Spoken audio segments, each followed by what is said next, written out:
warahmatullahi wabarakatuh. Hai semuanya, perkenalkan nama saya Husnul Khatimah dengan NIM 501200600. Saya dari program studi Ekonomi Syariah di Universitas Islam Negeri Sultan Taha Saifuddin Jambi. Di sini saya akan memaparkan materi tentang paragraf. Simak ya penjelasan berikut ini. Menurut kalian apa sih paragraf itu? Paragraf adalah sekelompok kalimat yang berkembang secara logis satu subjek. Dalam paragraf terkandung satu unit buah pikiran yang didukung oleh semua kalimat dalam paragraf tersebut. Mulai dari kalimat pengenal, kalimat utama atau kalimat topik, kalimat-kalimat penjelas, sampai pada kalimat penutup. Di dalam paragraf ada dua tujuan mengapa pengertian paragraf sangat diperlukan, yaitu untuk memudahkan pengertian dan pemahaman kita.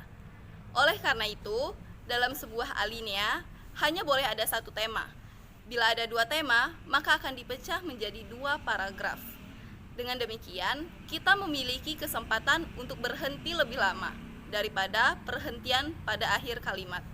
Selanjutnya, ada pun ciri-ciri dari paragraf. Yang pertama, mengandung ide pokok yang relevan dengan ide pokok keseluruhan karangan. Yang kedua, memiliki satu buah kalimat topik dan beberapa kalimat penjelas. Yang ketiga, memiliki satu kesatuan makna yang utuh. Yang keempat, memiliki kepaduan bentuk dan kepaduan makna. Yang kelima, tersusun secara logis dan sistematis. Selanjutnya, ada beberapa pembagian paragraf. Yang pertama, paragraf deduktif. Pola pengembangan paragraf ide pokoknya berada di awal paragraf. Paragraf ini menyajikan pokok permasalahan terlebih dahulu, lalu menyusul uraian atau rincian permasalahan paragraf. Yang kedua, itu ada paragraf induktif.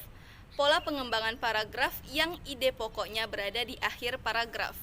Paragraf ini menyajikan penjelasan terlebih dahulu, barulah diakhiri oleh pokok permasalahan paragraf. Yang ketiga, ada paragraf deduktif induktif. Paragraf ini menggunakan pola pengembangan deduktif, induktif, dan campuran. Kalimat paragraf ini pada umumnya menegaskan kembali gagasan utama pada awal paragraf. Yang keempat, ada paragraf penuh kalimat topik. Paragraf ini mempunyai kalimat yang sama pentingnya sehingga tidak satu pun kalimatnya yang bukan kalimat topik. Adapun jenis-jenis dari paragraf, yang pertama ada paragraf pembuka. Pembuka atau pengantar untuk sampai pada segala pembicaraan yang akan menyusul kemudian.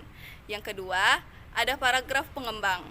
Paragraf ini mengembangkan pembicaraan yang dirancang. Dengan kata lain, paragraf pengembang mengemukakan inti persoalan yang akan dikemukakan. Yang ketiga, itu ada paragraf penutup. Paragraf yang terdapat pada akhir karangan atau pada akhir suatu kesatuan yang lebih kecil di dalam paragraf, ada unsur penting yang harus kita ketahui. Yang pertama, ada kata penghubung antar alinea atau paragraf. Penanda hubungan yang menghubungkan antara paragraf satu dengan paragraf lainnya yang berdekatan. Yang kedua, ada kalimat topik. Kalimat yang di dalamnya mengandung gagasan pokok pembicaraan. Yang ketiga, itu ada kalimat pengembang, kalimat penjelas, pemaparan gagasan pokok yang terdapat dalam paragraf. Yang keempat, ada kalimat penegas.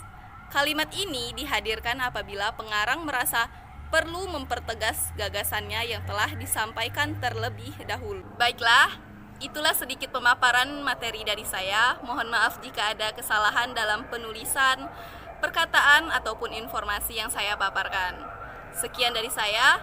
Wassalamualaikum warahmatullahi wabarakatuh.